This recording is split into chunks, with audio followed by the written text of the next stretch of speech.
nariko ndabivuga ndabihereye kuri uyu yariko aratakambira yariko atakambira umukama asabira akana kiwe. Yezu agatangura kumubwira ati mwe mutabonye ibimenyetso ntimuzokwemera. Kwari kugira ngo amufashe hubwo kugira ukwemera gushitse abanza kiza hahambaye, abanza mukiriza umutima.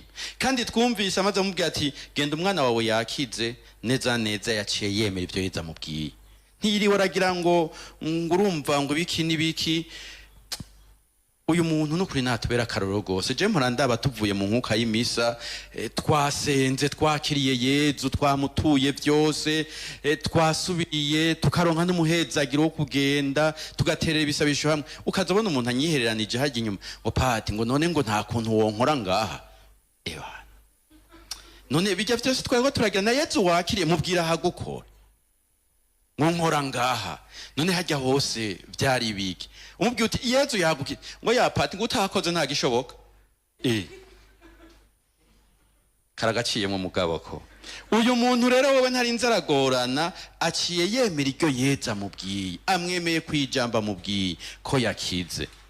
Aca arigira. Kandi ushima uyu muntu yari yateye n'intambwe, atari ibyo bibazo yarafise mu buzima bwo ngaha kuri isi gusa, yateye n'intambwe ku mutima. Amaze kumva umwana we yakize, yatohoje kugira ngo atere imbere mu kwemera. Kandi ati mbega yakize sangapi kugira yumve ko bihuranye na arimburiye ca gikorwa c'Imana.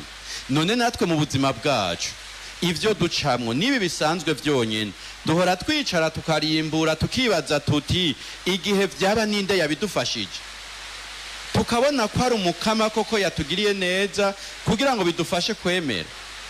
Amaze kumenya ko ari umukama ngo yaciye yemera we n'inzu yiwe yose.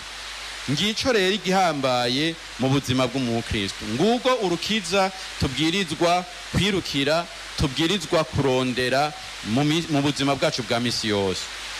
None reba bavukanyi, aho mukama yaduteye iteka akatwakira muri ingoro yiwe, yashimye ko duhwana nawe. None rero twemera ijambo ryiwe tuyagiye, tumwakire mu buzima bwacu, kandi twame dusesangura ibikorwa vyiwe mu buzima bwacu bidufashe kurushirizaho kumwemera.